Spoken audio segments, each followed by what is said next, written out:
Brian Lehrer on WNYC. So this summer is the 50th anniversary of the New York Times Metropolitan Diary column. We have its editor, Ed Shanahan, plus a special guest contributor, and some of your only in New York stories, whether you've had one published there or just thought, I should write that up and submit it to Metropolitan Diary. 212-433-WNYC if you have either of those.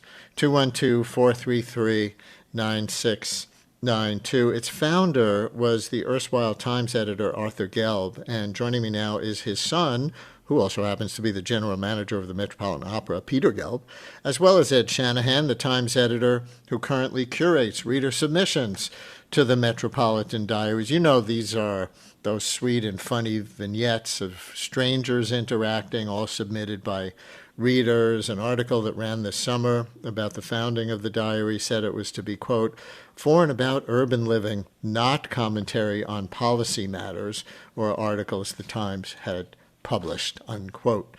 Hey, Ed and Peter Gelb, welcome back to WNYC. Good morning. And listeners, good to be here. If you've had your submission to the diary published, you get to call and shout it out on the radio, or do you have one you've been meaning to submit? You can read it or at least give us the gist, 212-433-WNYC. So, Peter, do you want to take us back to the origin? If you remember, did your dad, Arthur Gelb, ever speak about his idea for this to you? Well, my father had many ideas which were implemented at the Times. He was considered to be one of the great editors of the 20th century, and he his career, at the Times lasted decades. And I remember as a child or as a young adult watching him in action as he, together with Abe Rosenthal, who was the managing editor, reinvent how the Times looked from creating the special sections like the Living section and Sports Monday and the Weekend section and the Diary was one of those ideas. I mean, he was. I think his reputation was that he never ran out of ideas. He was always coming up with new ideas, and I do remember the Diary being created around the same time as he was inventing all these other new ways of the newspaper functioning. And I assume as the editor who curates reader submissions, you've read hundreds of these, if not thousands.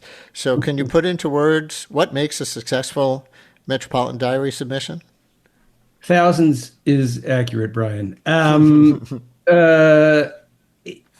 it's a little hard to, there is no magic formula, but the diary items that succeed are simple stories, well told, that have a real sense of place. They're set in New York City, and they in whatever way they do it, they sort of capture the city at what I like to think of as its wholesome best, kind of, and kind of its small town in a big city feeling. As you said at the top, strangers interacting.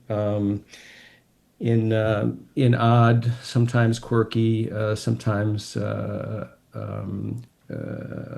charming, helpful ways that stick in people's minds.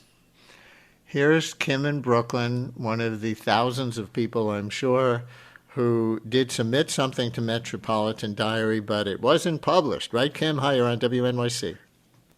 Hi, that's right. I did submit this several years ago. No worries. Because now I get to tell you. This was a conversation I overheard in the Museum of Natural History. I was there wandering around and saw a couple that was also visiting. The woman was looking around. She looked like she was having a great time looking around, wonderstruck. He looked like he was lost, trying to figure out like what hall they were in. And I overheard them say the following to each other. She said, we should go to Alaska sometime. And he said, Alaska? We can't even find our way downstairs. Thank you. You got a laugh out of the editor, even though you didn't get published. Richie in the Bronx did get published. Richie, you're on WNYC. Hi, what you got? So last year I submitted something completely on the lark, and it turns out it was printed, and then it subsequently won the competition at the year end, the 5 submissions. So my story was I went to a new bagel store in the neighborhood where my son lives. It's my turn. I get up to the counter and I go, I would like a cinnamon raisin bagel with white fish salad and a slice of red onion. And the guy behind the counter stopped and he looked up at me and he said, I'm sorry, I can't do that. Richie, thank you very much.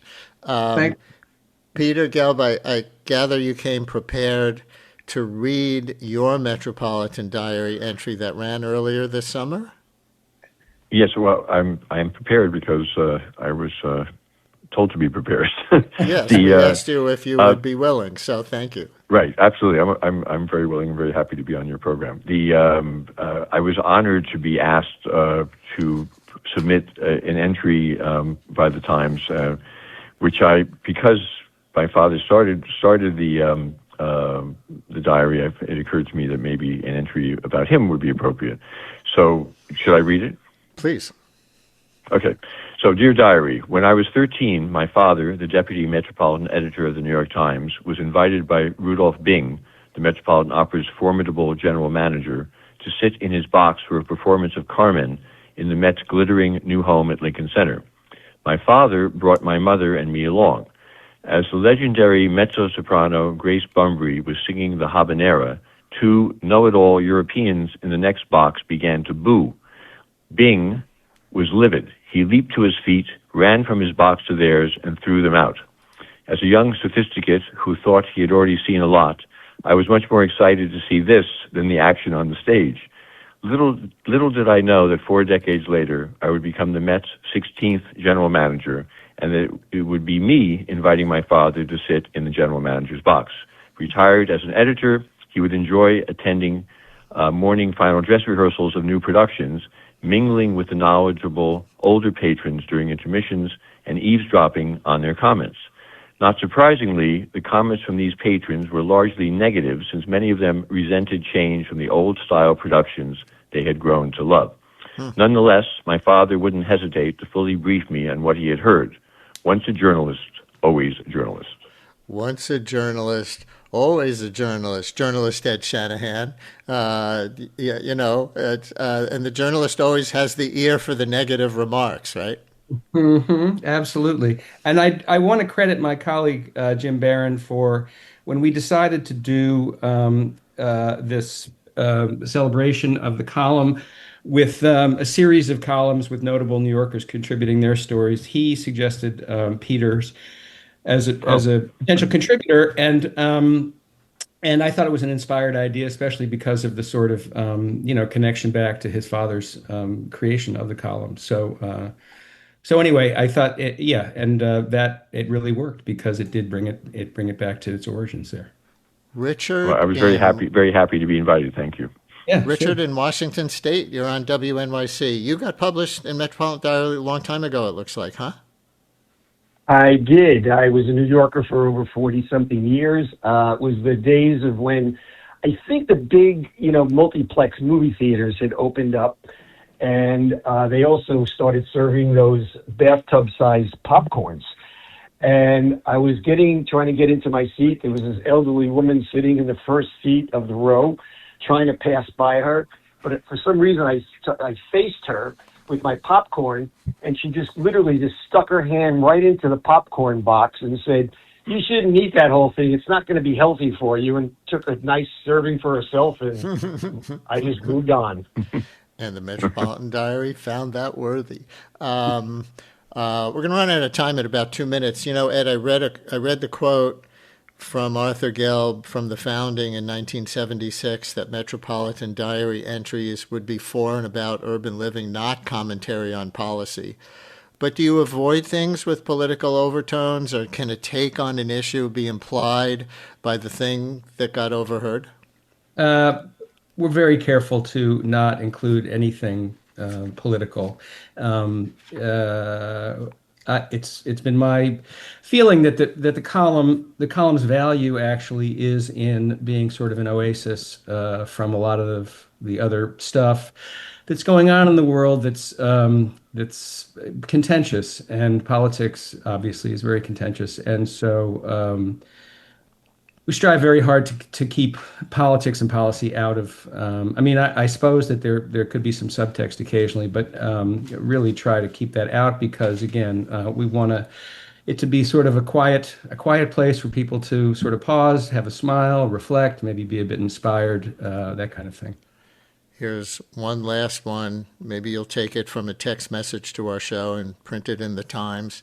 Listener writes, overheard on the number 1 train on a December past, 2 Santas in full regalia speaking Hebrew to one another. Who knew? Writes that listener. And that's going to be the last word with my guests who've been talking about the long-running New York Times column called Metropolitan Diary, which just celebrated its 50th anniversary this summer. Peter Gelb is the general manager of the Metropolitan Opera. His father founded the column. And Ed Shanahan is the Times editor who currently curates reader submissions to the Metropolitan Diary. Peter, Ed, thanks so much to both of you for coming on the show. And Ed, congratulations on the longevity of this feature. Yeah, thanks very much for having me. Thanks very much, Brian. And that's the Brian Lehrer Show for today and this week, produced by Lisa Allison, Mary Croak, Amina Cerna, Carl Boisrond, and Esperanza Rosenbaum, with help today from Sasha Linden Cohen, Juliana Fonda, and Milton Ruiz at the audio controls.